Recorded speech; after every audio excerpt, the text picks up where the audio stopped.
Hello everybody, I'm Lumpy the Pumpkin, and I am here to welcome you back to the Jay the Reader channel, where we talk about everything books, spooky stuff, and middle grade horror. If that sounds interesting to you, make sure you hit that like and subscribe button. It is greatly appreciated. Now sit back and try to relax, because this video will give you goosebumps.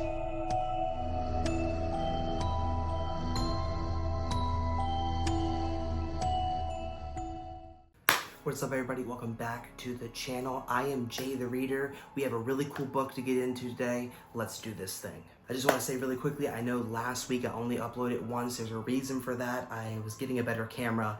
I want to invest more into the channel and make the best quality content possible. I'm not here to just put out informational content. I'm here to put out entertaining, high quality, and informational content. All of the three. So I wanted to upgrade the camera a bit. So now we're shooting in 4K 60. We used to be shooting in 1080p 30. So it's a lot better. But let's get into the book that we're talking about today. We're actually not talking about we're talking about a singular book, but we're talking about a collection of short stories. We're talking about the one, the only, Scary Stories to Tell in the Dark. So I was at Barnes & Noble the other day and I was strolling through the middle grade horror section, and I saw this sitting there.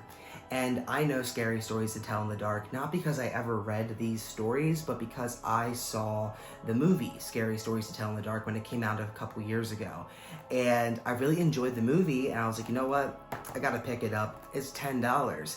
Interestingly enough, I thought this came out in the 90s, but no, the text is copyrighted in 1981. So this is a really old collection of stories here that surprised me. But it's weird as well, and I don't know how to feel about it fully. I really enjoy it, but at the same time, it's not something I'm used to. Let's dive in. So like I said, this is a collection of stories. There's 30 stories in this tiny little book, so that right there you will realize that these stories aren't long.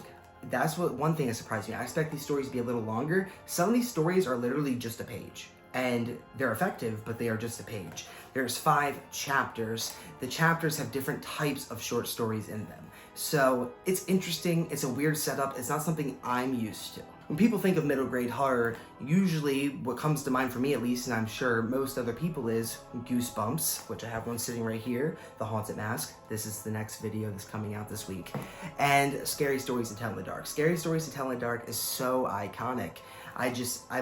It's the artwork. It's the artwork. It sticks with you. It's menacing. It's scary. Like, they're not lying. The artwork here is scary.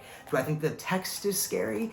It's creepy. It's made for children. It's from the 80s, so it's a little toned down, but it's really effective in a lot of ways. What I think is really cool about this book is there's different types of stories. So you have like songs and rhymes. They're calling those stories like short stories, but they also have something called jump stories.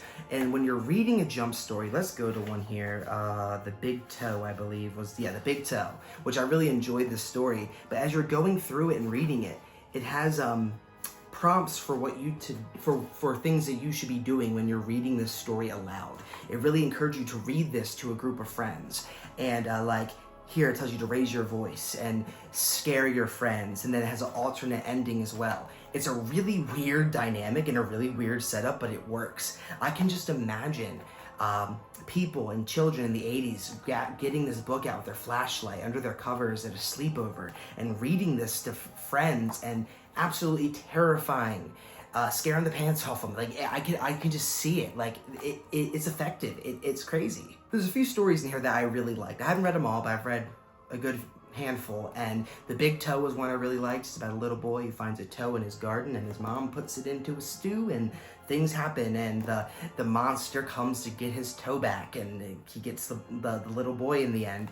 Really short, really effective. I really like that one. Another one called What Do You Come For really creeped me out. The artwork is a pair of bloody legs hanging down in a chimney, and it's just about this old lady who lived by herself, and she was lonely, and like she wished for some company, and then body parts start dropping down the chimney, and there's her friend. It came for her. It was a monster of some sort. Just really, I think it's the artwork that really makes it for me.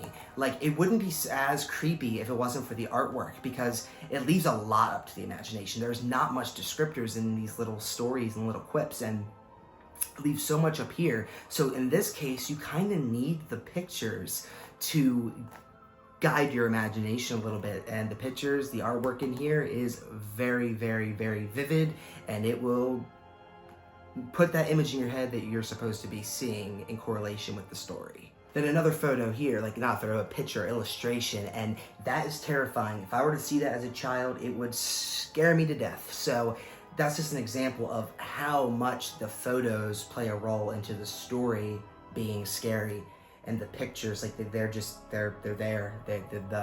It's creepy. It's creepy as heck. And the last little story I'll talk about that's from here is Me Tai Doti Walker. I really like reading this because I remember seeing the live action movie, and there was a scene that was very similar. It was based off this little short story here, and this is basically about a man who owns a haunted house, and he dared some people for, like, I think, what was it? Yeah, $200 to anyone who could stay overnight. And this corpse, he hears a monster outside the window saying Me Tai Doti Walker, Me Tai Doti Walker. And the dog actually starts talking as well. His dog was there, and he goes, Lynchy, Kinchy, Kali, Molly, Dingo, Dingo. Really cute and weird, but it's effective and it works. And then the boy sees these body parts, kind of similar to the other story we talked about earlier, drop down and it forms a monster. It's really, really cool. I really enjoyed it. The picture isn't super scary on there, but it's a very cute little story. Just to show you how little some of these stories are, this one's called The Slithery D. This is the whole story. You can see some pictures and a little bit of text. That's it. And I'm going to read this little tiny story to you. The Slithery D, he came out of the sea. He ate all the others, but he didn't eat me. The Slithery D, he came out of the sea. He ate all the others, but he didn't eat. And then it says slurp. And it ended up eating the person telling the story. And it's not super creepy, but it leaves up to the imagination, like, what is a Slithery D? It kind of reminds me of, like, some Dr. Seuss stuff. Like, what is a Slithery D? I don't know what that is, but I don't want to find out what that is. It's a really interesting book. So overall, would I recommend picking up Scary Stories to Tell in the Dark? Absolutely. It's iconic. It's a classic. I would even say it's a cult classic at this point. Everybody knows about this series. There's 2 other books that I want to get.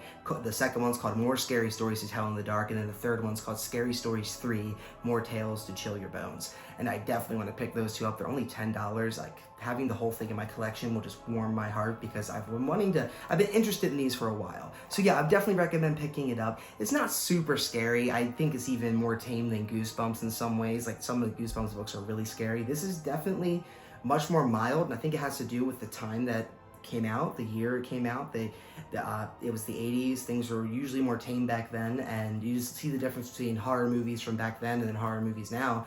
It's a big difference. Same thing goes with what would be acceptable in this form of media, books. So it's definitely more tame, but it's definitely a lot of fun. I definitely recommend checking it out. I'm definitely going to cover this more on the channel, maybe cover some more stories, and then cover the other 2 books in the series.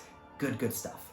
That's all I got for you guys today. I hope you liked this video. If you did, if you could hit that like and subscribe button, it helps me out a ton and it costs you nothing, so it's a win-win. You'll keep seeing really cool middle grade horror spooky content, and you'll be helping out the channel, so please do that. It's greatly appreciated. I really want to grow this channel. You can't see the back end of what I see, and I do see people showing interest. I know I only have 18 subscribers right now, and I appreciate every single one of you, but let's grow that. Let's make a goal of 100. Let's just get this channel to 100 subscribers, because in the back end, I can see analytics that you all can't, and it's very heartwarming to see how many people care about the media form of books, and it's beautiful. I can see people searching. My last video got recommended to, I think, like 5K people, so not all of them click, not all of them watch, not all of them subscribe, but it's getting this art form back into people's minds, and I love that. God bless you guys. I'll catch you in the next one.